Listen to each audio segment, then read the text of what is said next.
Meanwhile, we now have more information on the Trump Environmental Protection Agency's proposal to replace the Clean Power Plan, President Obama's first ever carbon emission standards for U.S. power plants. The Trump scheme is another attempt to bail out the polluting coal industry. So, of course, they're going to call it the Affordable Clean Energy Rule. But Conrad Schneider, advocacy director of the nonprofit group Clean Air Task Force, tells the Green News Report that the Trump EPA's own data outright states that the Trump plan will actually harm more Americans by increasing air pollution. They admit that the change from the Obama plan to their proposal would result in 1,400 unnecessary premature deaths per year by 2030.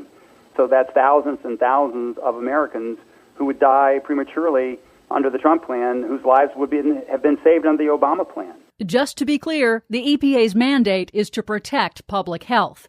But wait, there's more. Remember how the Trump administration recently proposed weakening vehicle mileage and emission standards? I do. Internal emails show the administration had been warned by its own transportation experts that the rollback would actually increase annual highway deaths. Top officials knew that and proposed it anyway. So they know their new plan for coal plants is going to kill people. They know their new scheme to decrease mileage efficiency standards will kill people. And yet the Trump administration proposes this anyway? Yes, they do. Who exactly do they think the Environmental Protection Agency is supposed to protect? But there is some good news. In just the last few weeks, the federal courts have delivered scathing rebukes to the Trump administration's efforts to roll back environmental protections. We already told you about the federal appeals court ordering the Trump administration to ban all uses of the toxic pesticide chlorpyrifos within 60 days.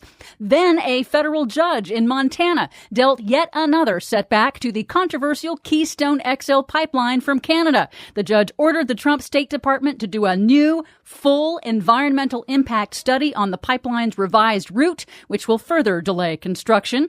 Then a district court in South Carolina overturned the administration's attempt to delay the Obama-era Waters of the United States rule for failing to follow public comment procedures, also known as the Clean Water Rule. It is now in effect, protecting the drinking water in 26 states.